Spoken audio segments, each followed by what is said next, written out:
వీక్షకులందరికీ నమస్కారం. మహాశివరాత్రి ఎప్పుడు 8న చేసుకోవాలా 9న చేసుకోవాలా అనేటువంటి సందిగ్ధము చాలా మందిలో ఉన్నది. కొంతమంది ఒక ప్రచారం చేస్తున్నారు, ఏంటంటే శని త్రయోదశి మహాశివరాత్రి రెండు కూడా ఒకే రోజున వచ్చాయి కాబట్టి ఇది చాలా అపూర్వమైన కలయిక అని కొన్ని సోషల్ మీడియాలో కొద్ది చక్కర్లు కొడుతూ ఉన్నాయి. అయితే మహాశివరాత్రి మార్చి నెల 8వ తారీఖున మనం జరుపుకోవాలి. ఆ రోజు శుక్రవారము, శనివారం లేదు. శనివారం నాడు వచ్చిందని, శని త్రయోదశి పూట వచ్చిందని ఇలా చాలామంది ప్రచారం చేస్తున్నారు. ఇవన్నీ కూడా తప్పు. అయితే అసలు లింగోద్భవం అంటే ఏంటండి? మహాశివరాత్రి అంటే ఏంటంటే లింగం ఆ రోజు ఆవిర్భవించిందా, లేదా అసలు రాత్రిపూట మనం అభిషేకం చేయడం ఏంటంటే? చాలా వరకు రాత్రిపూట గుళ్ళు కట్టేస్తారు కదా. అసలు ఈ వృత్తాంతం అంతా కూడా మాకు తెలియజేయండి అని చెప్పి అడిగితే మనం ఏం చెప్పాలి అంటే, నిజానికి పరమశివుడు మొట్టమొదటగా లింగ రూపంలో ఆవిర్భవించినటువంటి ప్రాంతం ఏంటయ్యా అంటే అరుణాచల క్షేత్రం.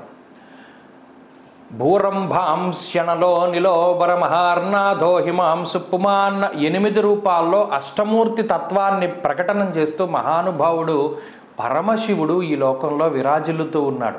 అష్టభైరవులు అష్టమూర్తి తత్వాన్ని ప్రకటన చేస్తూ ఉన్నాడు. అందులో పంచభూతాత్మక లింగాలు, పృథ్వీలింగం కంచిలో ఉన్నది, అగ్నిలింగం అరుణాచలంలో ఉన్నది, చిదంబరంలో ఆకాశలింగం, జంబుకేశ్వరంలో జలలింగం, అలాగే మన శ్రీకాళహస్తిలో వాయులింగం ఉన్నది, కాట్మాండులో యజమానలింగం ఉన్నది, సోమనాథులో చంద్రలింగం ఉన్నది, కోణార్క్ దగ్గర సూర్యలింగం ఉన్నది. ఈ అష్టమూర్తి తత్వంలో 8 లింగాల్లో మహానుభావుడు ప్రకటనమయ్యి ఉన్నాడు. అయితే మొట్టమొదటిగా జ్యోతిస్తంభంగా ఆ పాతాళ నభస్థలాంత భువన బ్రహ్మాండమా విస్ఫురత్ జ్యోతిస్ఫాటికలింగమౌళి విలసత్పూర్ణేందువాంతామృతై ఆస్తోకాప్లుతమేకమీ శమని సముద్రానువాకాన్ జపన్ ధ్యాయే దీప్సిత సిద్ధయే ధ్రువపదం విప్రో విషించేత్ శివం. మనకి వేదం ఏం చెప్పింది? ఆయన ఎప్పుడు ఆవిర్భవించారు లింగ రూపంలో అంటే మహానుభావుడు ఎప్పుడో ఆయన. అయితే చాలామంది అనుకునేటువంటి విషయం ఏంటి అంటే ఈ మహాశివరాత్రికే లింగోద్భవం జరిగింది అని చెప్పి అనుకుంటూ ఉంటారు. అది తప్పు. లింగోద్భవం ఎప్పుడు జరిగిందయ్యా అంటే కార్తీక మాసం తర్వాత వస్తుందే మార్గశిర మాసంలో ఆరుద్ర నక్షత్రం ఉన్నటువంటి రోజున ఆయన లింగ రూపంలో ప్రకటనమయ్యాడు.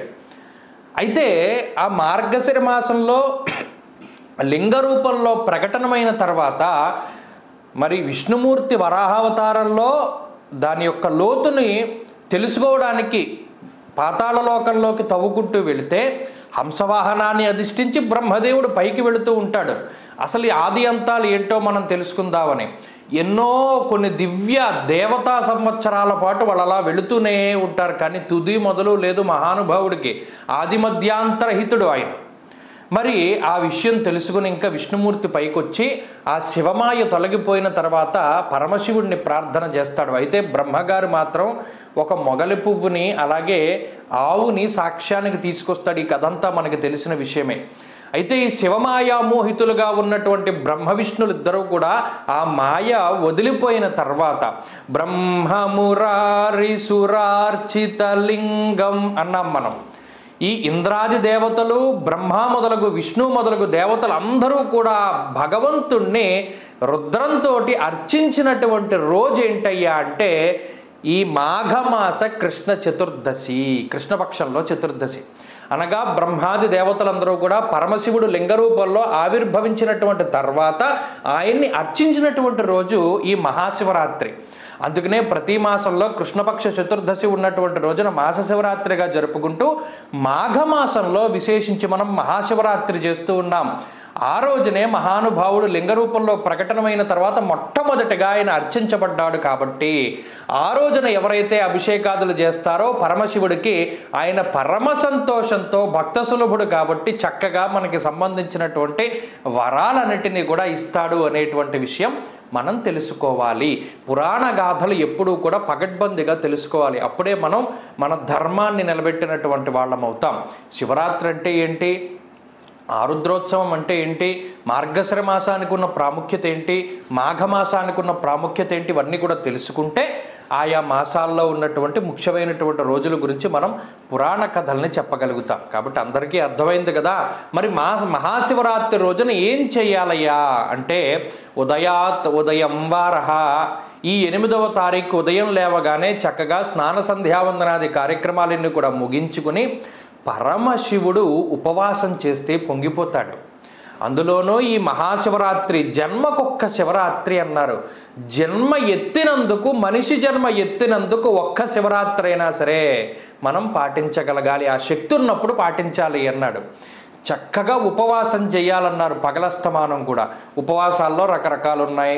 నక్తం చేస్తారు, ఉపవాసం చేస్తారు, ఛాయానక్తం చేస్తారు, చాలా రకాలుగా చేయవచ్చును. శక్తి సరిపోలేదండి, పొద్దస్తమానం ఉపవాసం చేసి సాయంత్రం మనం భోజనం కానీ పలహారం కానీ చేయొచ్చు. లేదు అప్పటి వరకు కూడా ఉండలేకపోతున్నానండి, నక్తం చెయ్యొచ్చు, అనగా పలహారం తిని సాయంత్రం వరకు ఉండొచ్చు.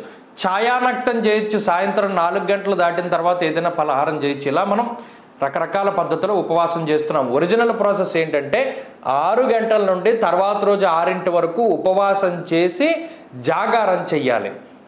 అప్పుడు శివరాత్రి ఫలితం వస్తుంది. మనకు పూర్వం పురాణాల్లో ఒక దొంగ ఉండేవాడు. వాడు శివరాత్రి రోజున దొంగతనం చేద్దామని ఒక ఊర్లోకి వెళ్ళాడు. శివరాత్రి కదా, అందరూ ఇళ్లల్లో కూర్చున్నారు, అన్నీ ఏం వండుకోరు, ఆ రోజు అంతా ఉపవాసమే, వాడికి ఏం దొరకలేదు పాపం తినడానికి. సరే పగలస్తమానం వాడు ఉపవాసం ఉన్నాడు, రాత్రి దొంగతనం చేద్దాం కదా అనుకుంటే ఇళ్లలో అందరూ లైట్లు వేసి కూర్చున్నారు, జాగారం చేసేట. వీడికి చేసేదేమీ లేక ఓ చెట్టు ఎక్కి కూర్చుని దాని మీద ఒక్కొక్క ఆకు తీసుకుని అలా విసురుతున్నట్ట, ఇలా విసురుతున్నట్ట. వాడికి తెలియదు అది ఏం చెట్టో, దానికి ఉన్న ప్రాముఖ్యత ఏంటో, ఆ చెట్టు కింద ఏ మహానుభావుడు ఉన్నాడో తెలియదు. అవి మారేడు దళాలట. ఒక్కొక్క చెట్టు, ఆ చెట్టు పైన ఉన్నటువంటి కొమ్మ ఎక్కి ఒక్కొక్క దళం వేస్తూ ఉంటే పరమశివుడు ఉప్పొంగిపోయేట. మహానుభావుడు, ఎంత ఉపవాసం చేసావురా నువ్వు, నా కోసం జాగరణ చేసి రాత్రంతా బిలవదళాలకు వచ్చి నా నెత్తి మీద వేసావా అని పొంగిపోయి ప్రత్యక్షమై వరాలిచ్చినటువంటి మహానుభావుడైనటువంటి శివుడు. అందుకనే జన్మకొక్క శివరాత్రి వ్రతాన్ని ఈ విధంగా ఆచరించండి. ఉదయస్తమానం ఉపవాసం ఉండండి, రాత్రి జాగారం చేసి చక్కగా పెరియ పురాణ కథలు అని ఉంటాయి, 63 నాయనార్ల గురించి ఉన్నటువంటి కథలు ఉంటాయి. ఆ కథల్ని చదువుకుంటూ ఉండండి. లింగోద్భవ కాలంలో అభిషేకం చేసుకోండి, మహానుభావుని దర్శనం చేయండి, చాలు మన జీవితం అంతా కూడా. అసలు ఈ జన్మ మనకి పరమేశ్వరుడు ఇచ్చినందుకు దానికి ఒక సార్థకత ఏర్పడుతుంది. ఆ రోజున మాత్రం ఖచ్చితంగా పరమశివుణ్ణి ఆరాధన చేయండి. ఒక్క స్తోత్రం చదవండి, ఒక్క బిల్వదళం వేయండి, ఒక్క చుక్క నీటి బిందువు అయినా సరే శివలింగం మీద పోయండి, మహానుభావుడు ఉప్పొంగిపోతాడు. ఈ విధంగా మనం శివరాత్రిని చేసుకుని ఆ కథలన్నీ కూడా చక్కగా చదువుకుంటే పరమేశ్వరుడి యొక్క అనుగ్రహం మనందరికీ కూడా ఖచ్చితంగా కలుగుతుంది. స్వస్తి.